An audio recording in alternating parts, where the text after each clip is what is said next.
Just so you know that we were not impolite. Agora, nós estamos na fila para entrar na catedral do São Pedro. I don't want you to think that we were... Uma fila bem comprida.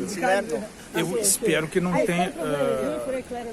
Há uma turista aqui que perguntou se era necessário comprar ingresso. E eu falei para ela em inglês, mas eu não falo italiano nem português. Eu falei assim, no Brasil, de onde eu venho, é mais fácil uma igreja neopentecostal cobrar do que as igrejas católicas. Todas as igrejas católicas no Brasil são abertas, ninguém precisa comprar ingresso nenhum, mesmo as históricas. Eu só me lembro de uma vez que quando eu fui em Olinda, eu queria visitar uma igreja, se não me engano, dos Carmelitas, alguma coisa assim. O bispo da época era um bispo da direita, né? Então ele tinha feito uma coisa inédita lá em Olinda e o povo estava com muita raiva dele, porque ele mandou fechar as igrejas, mas não cobrava ingresso, mas ele mandou fechar. A tradição é, igrejas católicas no Brasil permanecem abertas sempre, não tem ingresso e não tem discriminação, qualquer um pode entrar. Lá em Campinas é assim. A Catedral de Campinas sempre é aberta, o que eu acho muito bom. Porque eu sempre vou lá quando eu quero me abrigar, esperar o tempo passar. E sempre fui tratado com muito respeito, ninguém me incomodou por nada, sabe? Que eu me lembro, na Catedral de Campinas, ninguém chegou lá dizendo, tira o boné da cabeça. Aqui mandaram, mas lá não. E eu não gostei disso, porque não é sinal de falta de respeito ou de divindade. O judaísmo, quando está numa sinagoga ou numa situação religiosa, os homens cobrem a cabeça em sinal de respeito. É o contrário, usam o kippah. Aliás, o Papa imitou do judaísmo exatamente o kippah, mas só o Papa pode usar o kippah branco. Só o clero, só na verdade o bispo, o arcebispo, o cardeal e o Papa. O cardeal usa um chapéu vermelho, que é bem característico. O bispo usa um kippah carmesim. O arcebispo um kippah vermelho e o Papa um kippah branco. Na verdade, eles não chamam de kippah, porque kippah é uma palavra hebraica, né? Eles chamam sole deum. Mas isso foi copiado do judaísmo. Só que no judaísmo, todos os homens usam. Não é só o rabino. Não, todos. Então não é sinal de falta de respeito, ao contrário, é sinal de respeito, de reverência, cobrir a cabeça. Exatamente o contrário, né? Mas o cristianismo talvez tenha feito isso porque é uma característica do cristianismo que ele investe as coisas. Né? A circuncisão, que era uma operação real, que cortava na carne masculina, no genital masculino. Era uma circuncisão dolorosa. Os adultos têm dificuldade de aceitar, se submeter àquilo, porque também não tem anestesia, não. Ritualmente é sem anestesia. Então, o cristianismo, é o apóstolo Paulo, né, que fala isso, que o cristianismo não exigia isso dos pagãos.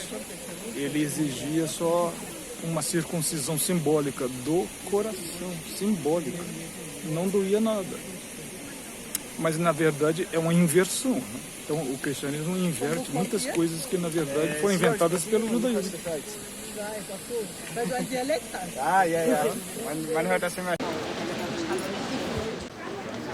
Mas você tem que reparar, você vê, já que não vai ver.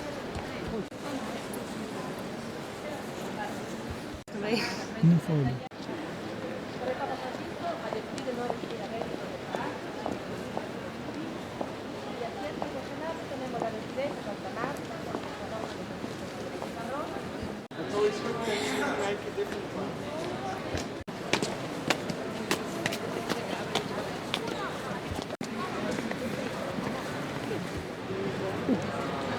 Ok, aqui eu estou na frente da Basílica de São Pedro, no Vaticano, que é uma igreja que eu queria conhecer pessoalmente, porque ela está sempre em livros de história.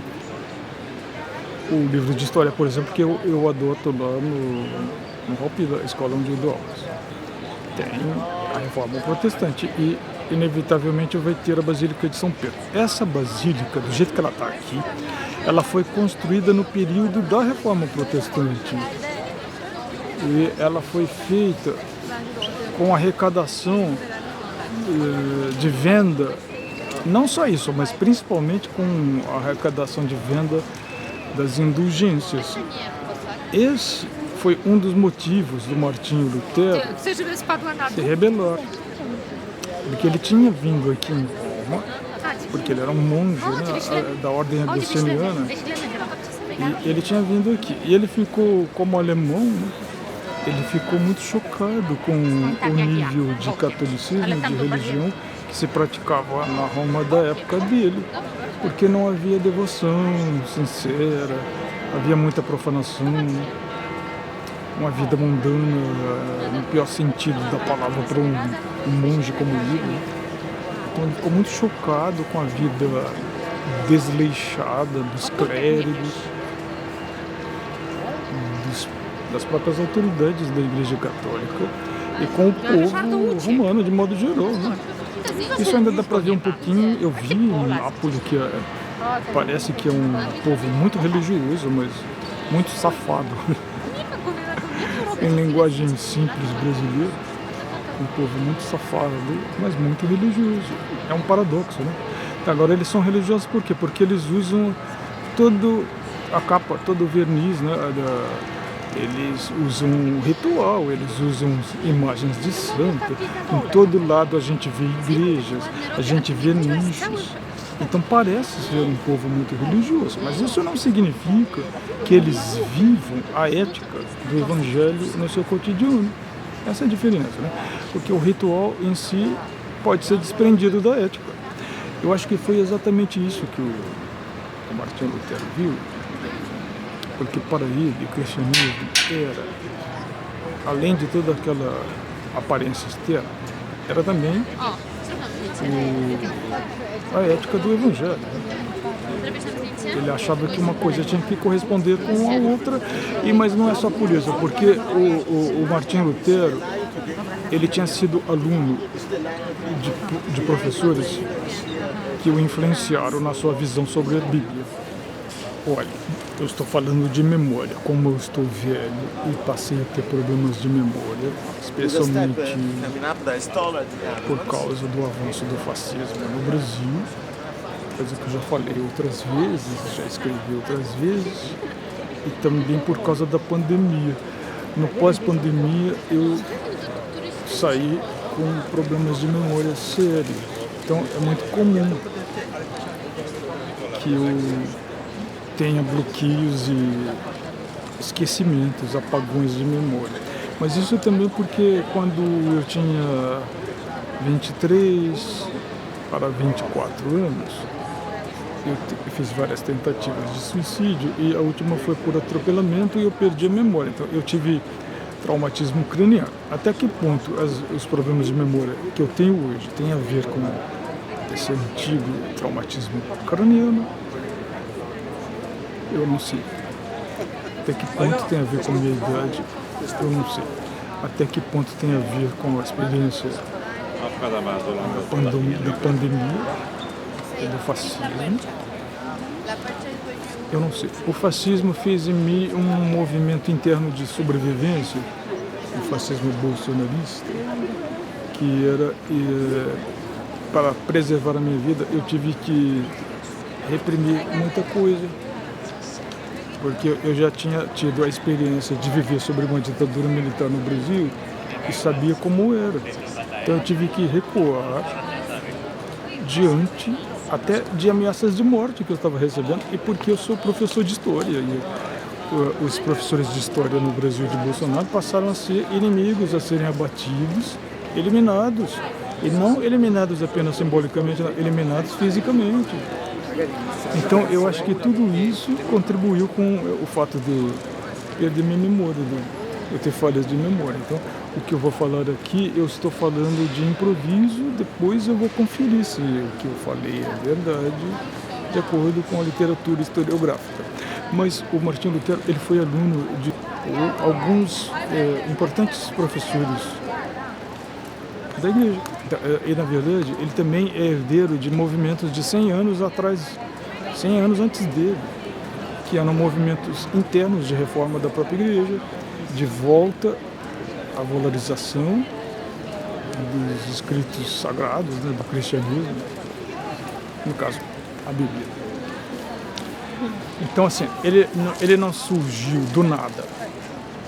Ele surgiu dentro de um contexto histórico. E a Basílica de São Pedro faz parte desse contexto, porque eu, como professor de história, eu tenho que ensinar, né, esse capítulo, a Reforma Protestante e também a Contra-Reforma. Então, estar aqui nesse lugar é importante para mim, por isso.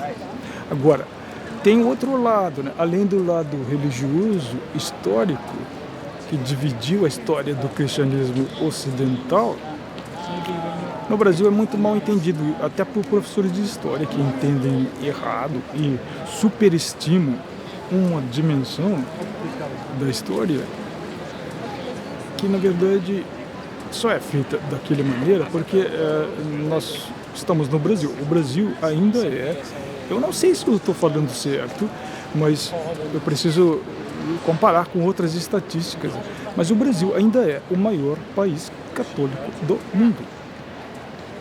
Certo? Tem os católicos americanos, que são ricos. Eu não sei quantos católicos tem em termos de população nos Estados Unidos, mas os católicos nos Estados Unidos não são a maioria da população. Quando eu nasci, isso eu falei ontem para o meu colega de história, professor de história da mesma escola.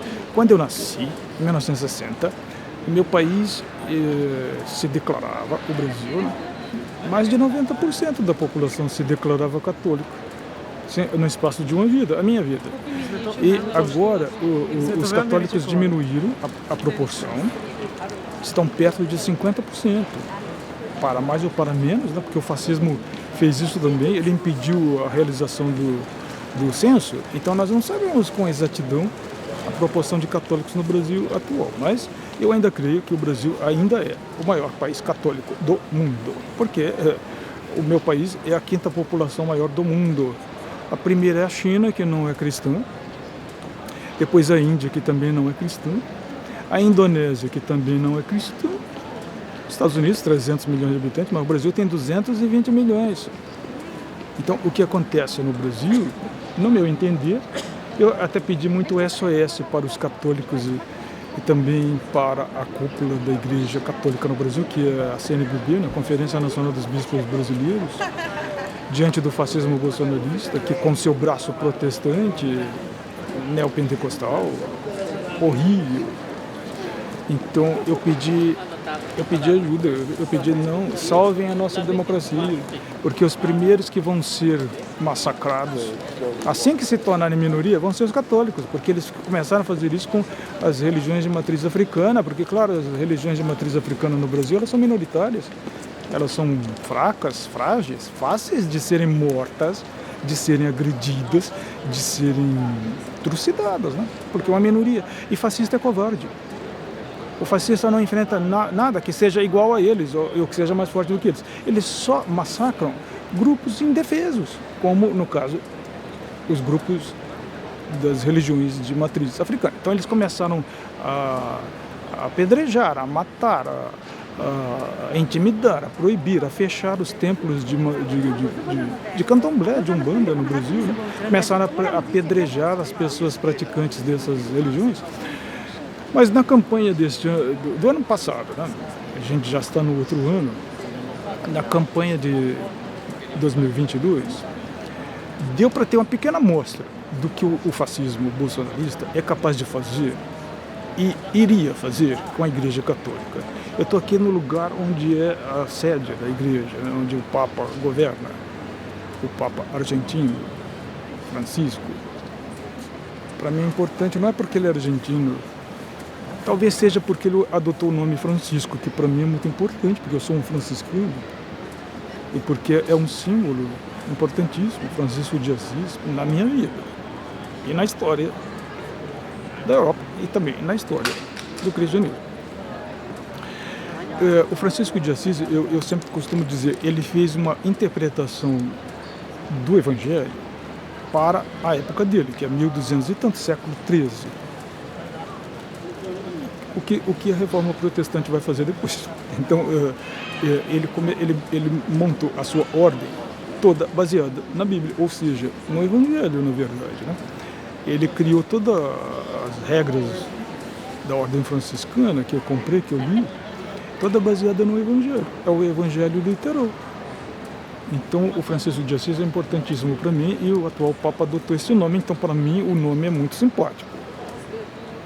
Mas também eu sei porque um outro franciscano que foi muito importante na minha vida, chama-se Frei Leonardo Boff, que atualmente não é mais frade, ele abandonou a batina, porque o Papa anterior, o Bento XVI, era o cardeal Ratzinger. Eu lembro, como se fosse hoje, nos anos 80, a partir de meados dos anos 80, ele começou a perseguir o Frei Leonardo Boff, porque o Leonardo Boff era um autor da teologia da libertação muito conhecido. Eu li as obras do Leonardo Boff. E o Ratzinger era o braço direito de um papa anticomunista, que era o Papa João Paulo II. Eu nunca simpatizei com o Papa João Paulo II.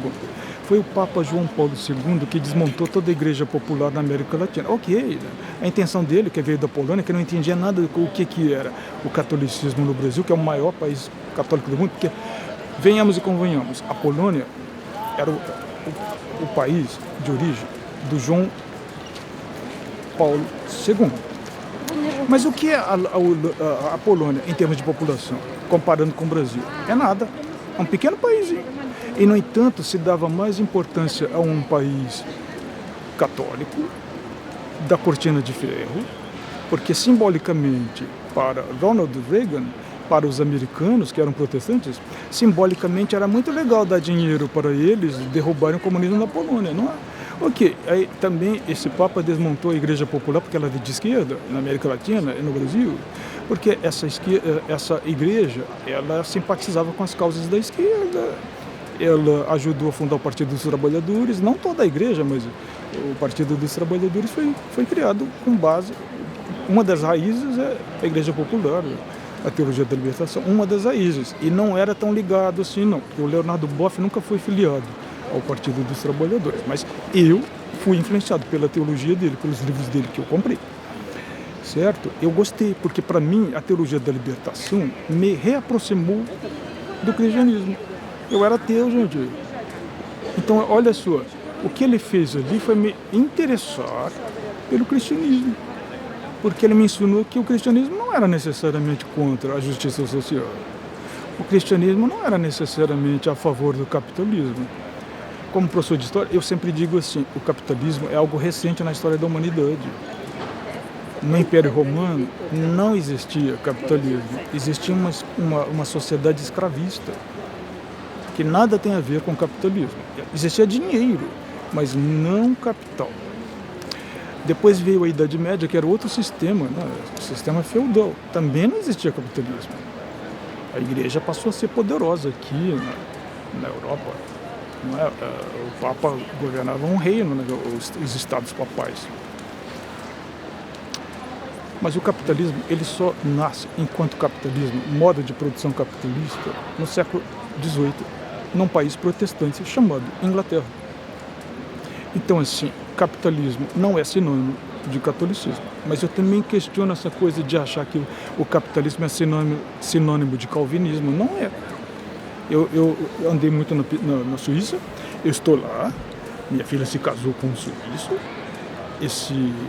o marido da minha filha, por acaso, ele vive no cantão de Berna, que é um cantão de maioria protestante calvinista, mas ele não é protestante, ele não é calvinista, ele é de uma família católica. Então, ele é de uma minoria. E foi por isso que eu gostei, porque ele, sendo minoria, saberia como cuidar da minha vida. Porque no meu país eu fui minoria durante muito tempo. Eu cheguei a ser pastor, né? Hoje, não é que eu tenho vergonha de dizer que eu fui pastor, mas eu fiquei tão revoltado com a adesão das igrejas protestantes, chamadas evangélicas no Brasil, ao fascismo, que eu cortei todo tipo de vínculo. Eu não me envergonho de dizer que eu fui pastor, porque o tipo de pastorado que eu fui foi bem fora do figurino, fora do padrão. Um pastor que lia as obras de Leonardo Boff, um frei católico, né, que entrava em igrejas católicas para ouvir o sermão do bispo auxiliar na Catedral de Campinas. Então, eu fui esse tipo de pastor, ou seja, que tinha uma postura ecumênica. Agora, cristianismo é inimigo do fascismo. Mas não é que o cristianismo é inimigo do fascismo, é o fascismo que é inimigo do cristianismo. Porque o fascismo, ele se baseia em todos os elementos que o evangelho é contra. Então, assim, onde se viu no evangelho Jesus Cristo dizer assim: matai vossos inimigos e persegui? Ele não diz isso. Ele fala: amai vossos inimigos e orai pelos que vos perseguem. Não existe nada no evangelho, na ética do evangelho, que dê apoio ao fascismo, ao bolsonarismo, à violência. Um Jesus Cristo com armas, como eles andaram dizendo no Brasil, isso chama-se a negação do evangelho. Um Jesus Cristo que odeia, isso é a negação do evangelho. Francisco de Assis já tinha percebido isso, em plena Idade Média. Agora, eu estava falando que a mostra que eles deram é que na campanha de 2022 eles entraram até no Santuário Nacional de Aparecida para chamar os padres e os cardeais e os bispos da Igreja Católica de comunistas. Porque para o fascismo bolsonarista, todo mundo que não reza na cartilha do ódio bolsonarista é comunista. Então, ficou bem claro que eles são capazes, começaram sim a ser agressivos com igrejas católicas no Brasil, porque eles queriam a Igreja Católica como braço deles, né? Porque isso eles conseguiram com o pastor Silas Malafaia, com uma série de pastores neopentecostais que só querem dinheiro e que rasgaram o evangelho. Esses pastores e essa igreja evangélica no Brasil, ela já nada tem mais em comum com a reforma protestante do Lutero. Ainda mais quando ela aderiu ao fascismo. Mesmo na Alemanha, não é? Quando veio o nazismo, uma série de pastores luteranos e teólogos luteranos, eles se distanciaram da igreja controlada pelos nazistas, a igreja estatal oficial da Alemanha. Um deles, que também me influenciou muito, que é o Dietrich Bonhoeffer, ele foi enforcado pelos nazistas, porque ele preferiu ser fiel ao evangelho do que a igreja luterana que tinha aderido ao nazismo. Então, esses são os meus mestres. Por isso que eu me afastei e reneguei. Não a minha história, porque eu não tenho nada do que me envergonhar. Eu tive uma vida de volta de pobreza. Eu passei fome. Eu não enriqueci pegando dinheiro de pobre gente, dízimos e ofertas, não. Eu não acumulei riquezas. Passei muita fome. Hoje eu posso até falar isso sem chorar. Mas a minha mãe, que era católica, quando eu era pastor e passava fome, eu ia visitá-la e eu escondia que, na verdade, eu estava passando fome. Eu não queria que ela soubesse disso. Então, por que eu vou me envergonhar disso? Ao contrário de enriquecer com dinheiro de gente pobre, eu ajudei os pobres e vivi como um pobre. E isso era a minha inspiração em Francisco de Assis. É por isso que eu estou aqui. Felizmente, dos grandes aliados contra o fascismo bolsonarista no Brasil foram os católicos, porque a maioria do eleitorado que se declara católico no Brasil não votou em Bolsonaro. porque eles percebiam que o bolsonarismo estava atacando a própria Igreja Católica. O maior país católico do mundo está deixando de ser católico e está se tornando uma coisa horrível, que é um país controlado por pastores neopentecostais que abjuraram dos próprios princípios da reforma protestante de Martim Lutero e de Calvino. Calvino jamais pregou aquele tipo de teologia da prosperidade que esses pastores pregam. Ora, eu sempre digo assim, eu estive lá na Suíça dizendo, né? Bem, Silas Malafaia não está à altura do Calvino. E isso 500 anos atrás, hein? O Calvino era um homem culto, cometeu excessos, muito radical, mas Genebra, onde ele está enterrado, pede perdão pelos excessos dele. Agora, a reforma protestante não parou 500 anos atrás, ela continua. Então, gente, agora imagina, Silas Malafaia, ele não está à altura de 500 anos atrás. Ele não tem a formação, ele não tem a visão e ele não tem o espírito modesto, né, do que esses homens tinham. O próprio Calvino, o Calvino não morreu rico. O que ele dizia é que Deus, quando abençoava um homem rico, é porque essa riqueza tinha que ser empregada, investida para o bem da coletividade. Era isso que o calvinismo originou. Aí o que isso gerou na Suíça? Um país desenvolvido sem grandes desigualdades sociais. Um país de uma classe média modesta, que não gosta de ostentação. Um país de gente humilde, mas gente culta, que fala não sei quantas línguas, que é muito comum lá na Suíça. É isso que é o verdadeiro calvinismo, porque a Suíça é a pátria do calvinismo. Agora, aquilo que essas igrejas neopentecostais fazem no Brasil, nada tem a ver de calvinismo. A única coisa que tem a ver com o calvinismo é que é uma distorção total dos princípios calvinistas. Agora, o que gera? Gera a cultura da falência. Eles prometem a riqueza que eles não conseguem entregar, né? Porque é uma riqueza mágica. Uma riqueza que é feita porque a pessoa tem fé, porque entrega o dinheiro na fogueira santa de Israel, que é uma loteria santa, sem prêmio. O único que ganha o prêmio é o Bispo Macedo, que criou um banco. Engraçado, eles falam muito isso da Igreja Católica, que a Igreja Católica era rica. Eu não sei onde que eles aprenderam isso.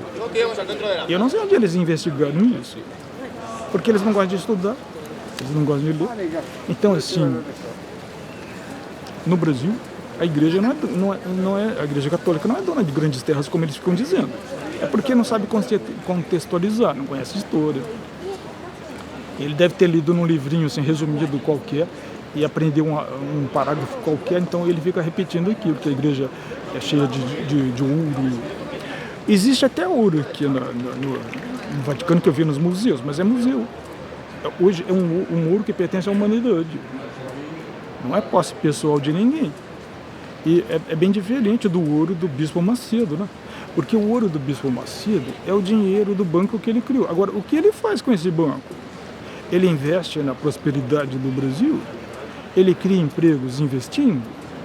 Que o calvinismo não fazia isso na Holanda, na Suíça. Não. A única coisa que eu sei de prático é que a família dele e ele está bem rico. Eles são bilionários, né? E, assim, eles criticam o papado, né? Mas nesse ponto, o papado demonstra que a fortuna não pertence ao atual papa. É uma fortuna coletiva. A comunidade. Isso é cristianismo. Então eu prefiro esse caminho do que aquele outro. Que nada tem a ver com o cristianismo original, nem com o evangelho. E de concreto, o que gera num país uma turba de fanáticos, intolerantes, cheios de ódio, que não respeitam a religiosidade alheia, que gostam de agredir minorias religiosas, e que são covardes e que ainda não partiram com todas as forças contra a Igreja Católica, porque a Igreja Católica eles são ainda a maioria religiosa do Brasil. Mas no dia que se tornarem minoria, eles vão partir para cima, quebrando imagens, quebrando igrejas, espancando padres, espancando bispos, como eles fizeram na campanha de 2022. Felizmente foram derrotados. Agora ficou claro, né, essa semana o que eles fizeram em Brasília, né? Agora, no meio daquela horda de meteoristas, havia pastores, gente. Que coisa vergonhosa, né?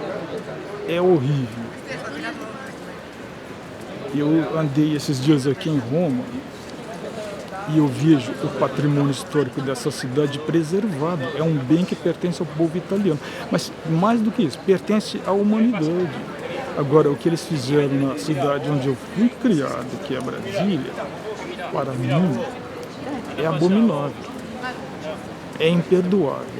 O resto da minha vida eu passarei ensinando isso. E assim cobrando o preço. As igrejas evangélicas no Brasil aderiram ao fascismo, aderiram a Bolsonaro, aderiram ao anticristo, porque ele em si é a negação do Cristo. Ele não é o anticristo que está no Apocalipse final, mas ele é um anticristo, porque ele encarna tudo aquilo que Cristo não é. Então, assim, mas as igrejas aderiram, desde as igrejas de classe média mais tradicionais, como a presbiteriana, da qual eu era membro, e essas pentecostais e neopentecostais, todas. Não há igreja no Brasil que não tenha sujado as mãos de sangue, evangélicas. Agora, a igreja católica não aderiu. É por isso que eles têm muito ódio. Eles invadiram uma reunião da CNBB em Brasília para chamar os bispos de comunistas. Agora, ser chamado de comunista por um bolsonarista é elogio, gente. Porque eles chamam tudo que não é a favor do que eles pregam de comunista. Então, se eles estão chamando alguém de comunista, essa pessoa passa a ser minha amiga, porque significa que ela também é inimiga deles, assim como eu, né? O professor de história foi transformado em inimigo. Mas eu sobrevivi, eu estou aqui, e eu estou aqui na Praça do Vaticano para gravar essa mensagem. Do mesmo jeito que eu estive lá na Suíça, fazendo os meus sermões para o Silas Malafaia. Silas Malafaia, você não está com nada. Estuda mais. Você não está à altura de Calvino, mas você nem acompanhou os 500 anos de protestantismo na Europa. E eu estou aqui na sede do Vaticano e a riqueza que foi construída aqui, ela é coletiva, não pertence a nenhum clérigo em particular. Agora, e a sua riqueza? Pertence a você, não é? E assim, quem vai ficar herdeiro dessa riqueza? Os seus filhos? Em nome de Deus? Em nome do Evangelho? Apoiando o anticristo? O ódio? O fascismo? Em nome de Deus eu posso te garantir que não é.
Este é apenas um dos muitos altares laterais da Basílica de São Pedro.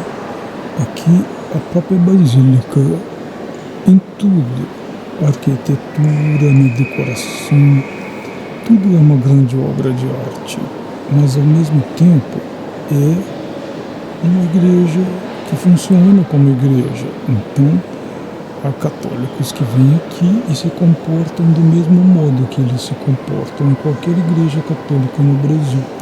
Eles fazem o sinal da cruz, se ajoelham, rezam, meditam. A parte que eu gosto de fazer é sentar. Eu estou sentado e estou meditando sobre a igreja, sobre a história da igreja. Afinal, eu dei aula de história da igreja durante 10 anos. Aqui no Vaticano, na Basílica de São Pedro, é como era durante boa parte do tempo. As igrejas não tinham bancos, nem cadeiras. É um espaço vazio, porque as pessoas assistiam à missa de pé. Como eu estou velho e tenho problemas na perna esquerda, por causa do implante do Sérgio parafusos, eu tenho certa dificuldade de ficar muito tempo em pé. Então eu preciso sentar, coisa que eu estou fazendo agora, porque aqui nesse altar lateral tem bancos genuflexórios. O genuflexor é essa parte do móvel que é feita para que as pessoas se ajoelhem, mas de frente. Então ela se ajoelha de frente para o altar. Entre evangélicos no Brasil tem uma coisa muito estranha que eu sempre achei muito estranha. Eles se ajoelham, como não tem genuflexor nas igrejas no Brasil de evangélicos, eles se ajoelham e eles se voltam para a cadeira. O que aqui seria impossível, porque você se ajoelha atrás do banco da frente. E a primeira vez que eu entrei numa igreja evangélica brasileira, eu vi as pessoas fazendo isso, elas se ajoelhavam para orar. Elas se ajoelhavam para a cadeira. Então eu achei tão estranho que eu perguntei o que eles fizeram com a cadeira. Eu pensei, será que eles fazem algum culto para a cadeira? Porque na prática é o que parece, né? Eles prestam culto à cadeira.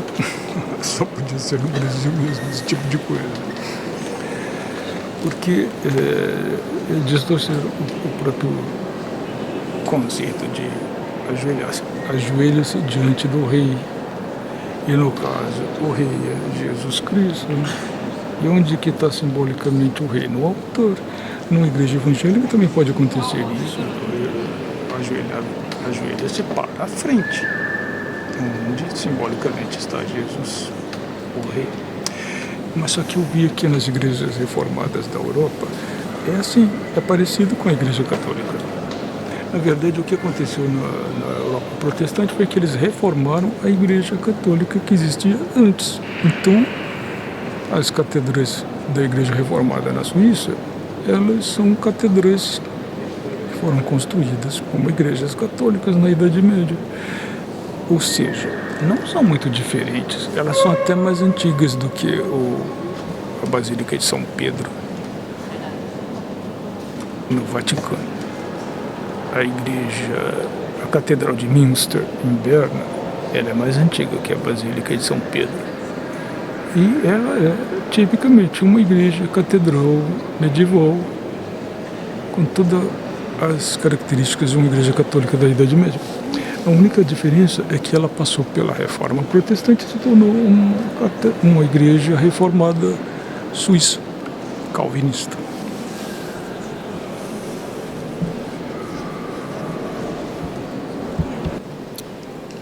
tem uma coisa que eu não consigo entender. Eu fui ali na loja dos souvenirs, Tesouro, chama Tesouro, eu não me lembro agora Tesouro do que, e vi sim material, livros, aí tem em língua alemã, inglês, italiano, espanhol. E eu achei muito estranho, porque não tem nada em português? Porque a Igreja Católica descuida do maior país católico do mundo, que é o Brasil. Eu achei estranho. É por causa disso, será que a Igreja Católica está anualmente diminuindo e as igrejas evangélicas crescendo? Porque a própria Igreja Católica não cuida do seu rebanho brasileiro, mas isso sempre foi assim, porque sempre disseram que o Brasil é um dos países que é o maior país católico do mundo, que tem a menor proporção de padres em relação aos fiéis. Isso é desde a época colonial. Gente, pelo amor de Deus, não pode continuar assim. Se a Igreja Católica não quiser perder o maior país católico do mundo, ela tem que reagir, porque ela está perdendo. Buongiorno.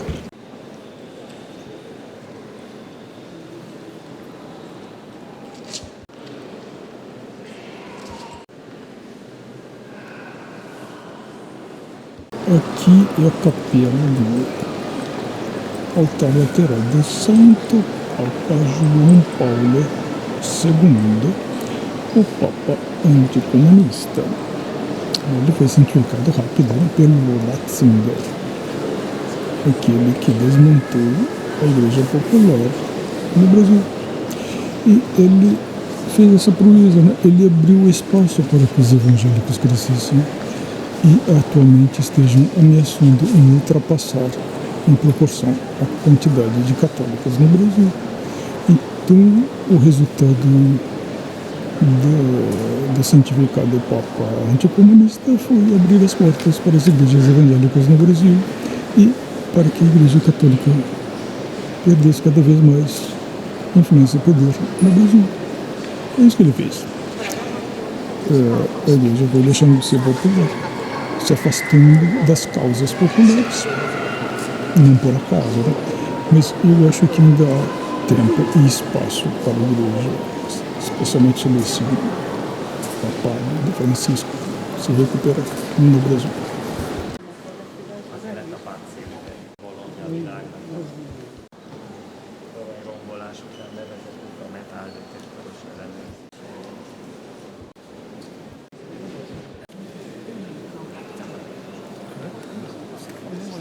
걔네들은 붙여서